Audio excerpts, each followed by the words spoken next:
Hi, I'm Robert Riley, and thanks for joining me for another edition of Seaman High Viking News. Tonight we have some great stories about Youth Court and our recent Feed the Children food delivery, as well as several others, so stay tuned.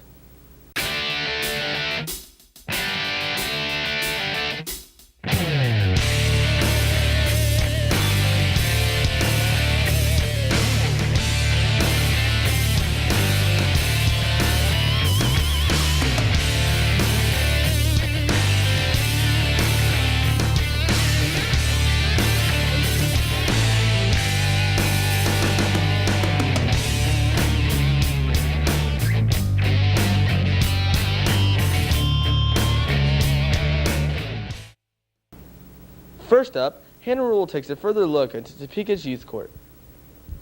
Students in Topeka who want to become part of the judiciary system when they get older now have a chance to test their skills now. The Topeka Youth Court was established to help students learn how a real trial would take place. They can play the role of a bailiff, a clerk, a judge, a jury member, or even an attorney. But get this, the trials aren't fake either. They have real trials with real cases and real defendants. I spoke with Christy Vendeska on her learning experience with Youth Court since its start in September. I started out being on the jury, and I did that once, and then I was an attorney for a couple of times. And then recently I was a judge. And being a judge is probably the most fun role that anybody could have in youth court. You just have to sit on the bench and you have to read what exactly is going to go on in the court. And then sometimes you have to overrule objections and do stuff like that.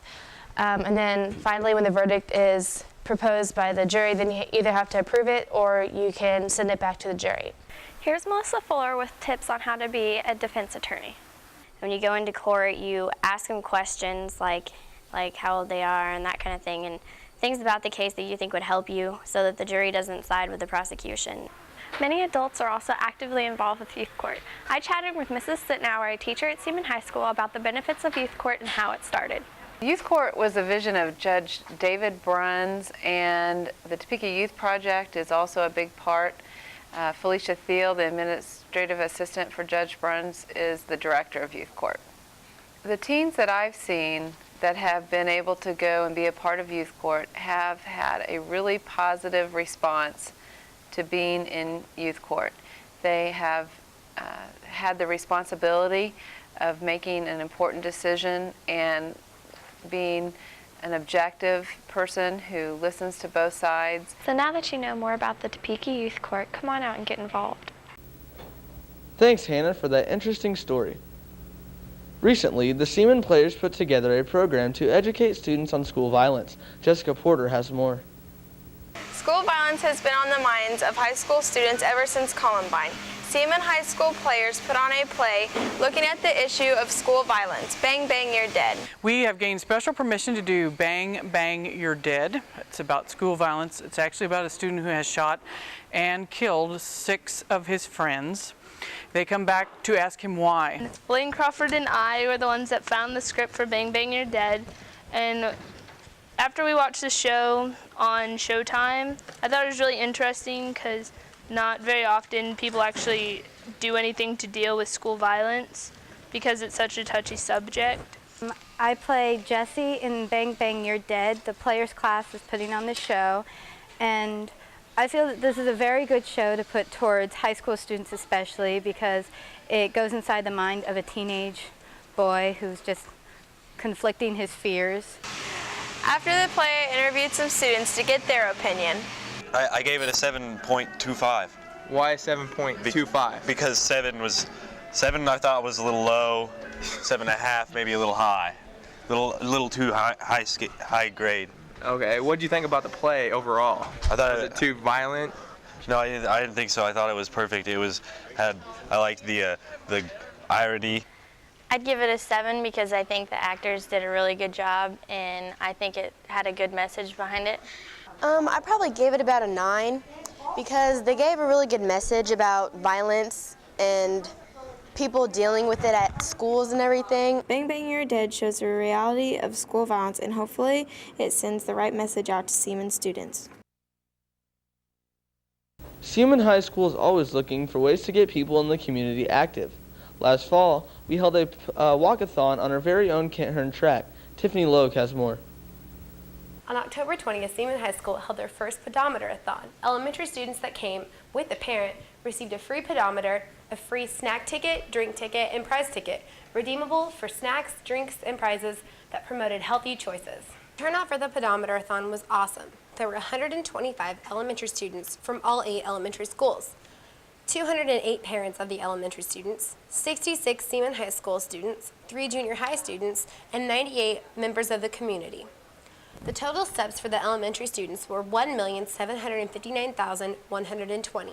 The total steps for the community were 2,572,120 steps. Pedometer-a-thon organizer Mrs. Welch had plenty of great things to say about the Walkathon and the overall turnout. We had over 500 walkers out walking, consisting of elementary students, high school students, junior high, and parents in the North Topeka community and across Topeka. It was amazing the number of people that were here. Along with that, we had 37 workers that were making sure that the events, the check-in, the snacks, and prizes was taken care of. And it was great to see the parents and the students out there working together, walking together, exercising, and talking. And what was really neat, they weren't just moseying along. I mean, these people were out there power walking. And if you walked out there and you saw the track, I mean, it was full of all ages, from probably 2 to 3-year-old children clear on up to some grandparents that came to be a part of the event. So it was amazing. And it's good to see that people are concerned about their physical activity and they want to eat right and be healthy. And it was an awesome event. We just did it to raise money for the American Diabetes Association and to raise awareness about nutrition, because there are a lot of obese kids in America. Obesity has doubled in children in the last decade and tripled in adolescents, and it's a problem that we feel needs to be addressed. And we were very happy. We thought that we got a lot of facts out there to the community, and we were very happy with the amount of kids that showed up. Everything at the Walkathon was set up so people had to walk places to redeem their prizes and food. Workers at the pedometer-a-thon sold pedometers for $10 to people around the community. They also signed up the elementary students and signed up the people from the community that came to walk. Seaman High School found the pedometer-a-thon was a great way to promote physical activity with friends and family. We all hope that the pedometer-a-thon stays a tradition here at Seaman High School. Once again, the Seaman High School District is trying to make a difference in the community. With the school year about over, students in the construction science class will soon be delivering a brand new house to a lucky family. Reed Hansen takes a closer look at our Habitat for Humanity program. Every year, students in the architectural construction science class get the opportunity to create a full-size house. This is made possible through a partnership with Habitat for Humanity. Habitat for Humanity is a volunteer organization that builds homes for low-income families. I talked to Mr. Bloomfield on the importance of not only building a house, but also giving back to the community. We got involved with Habitat through Humanity, for Humanity, through a need that we had to be able to give our students some experience in building. As an architecture teacher, it's been my impression that if a student understands how construction works, then they become a more effective designer and a better architectural draftsman. And so in our search for that, we actually were invited one year to work with other schools to build a Habitat house on a volunteer week. And so we took kids off campus and basically got started that way. Since then, our program's evolved to an on-campus program where we have a really nice partnership between ourselves and Habitat for Humanity, because we have a lot of students that are strong and able, have some skills that when coached that can be produce a very usable product. So we've got some labor, and Habitat needs that labor, which they don't have, and they have some money. Because of their international affiliation and so on, and the strength of their buying power, they're able to buy materials for us that we can use here to learn with, but at the same time produce a finished product for a needy family here in Topeka. I also asked the students on what they enjoyed about the class. I really enjoy the class because it's hands-on experience and something that I enjoy doing, and we get to work outside, and the house that we build goes to Habitat for Humanity, and they give it away for free to a family, and it's a really nice thing to do. I'm enjoying this class a lot because I'm learning about construction, and I'm also giving back to the community. I enjoy this class because it gives me some job experience, and I'd like to go into construction or architecture when I'm older. And also I think it's good because we're building a house for Habitat for Humanity for someone that doesn't necessarily have a house that needs one. So with this class, students are not also learning valuable constructional skills, they're also learning volunteerism and giving back to the community. What a great feeling to help out a worthy cause. 2 weeks ago, Seaman students and faculty gathered on a Saturday morning to help unload a truck full of food for local charities. Jessica Porter has the story. Recently, Seaman High School bought a semi-truckload of food from Feed the Children. I talked to Mr. Vendeska about this event. Well, Feed the Children is centered out of Oklahoma City, and for a amount of money that we raised, which was about $4,800, they'll send a semi-load full of food here that's worth many times more than that. And then each organization that is involved in getting a semi can choose which charities they want to give the food to. This was a great volunteer activity. We wanted to know who all helped out. Well, the Feed the Children fundraisers were conducted by a number of student groups. Among them were our Tri-Am Music Honorary Society, a National Honor Society, and Key Club are probably the three most involved. With the semi costing about $4,800, I talked to Nicole Greening about how we made this event possible.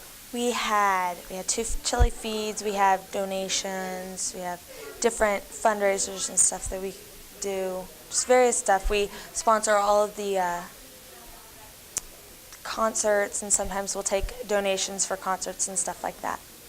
Next, we found out why such a big event was done. Our goal is to lower the amount of hungry people in Topeka because there's a growing rate of homeless people, and obviously if they're homeless they can't buy food, so we're wanting to just reach out and help them out with their food items and just bring Topeka to be a more community-oriented town. I think the idea of getting students involved in community activities is really important. It doesn't matter if it's Feed the Children or raising money for a student in need. I think that part of our challenge as teachers and administrators is to get our students in the right mindset to realize that community involvement is important. Well, that's all for tonight. Catch the rebroadcast of this show on Sunday at 8. On a further note, we here at Seaman High Viking News would like to congratulate the graduating class of 2004. We look forward to seeing everyone else again next fall.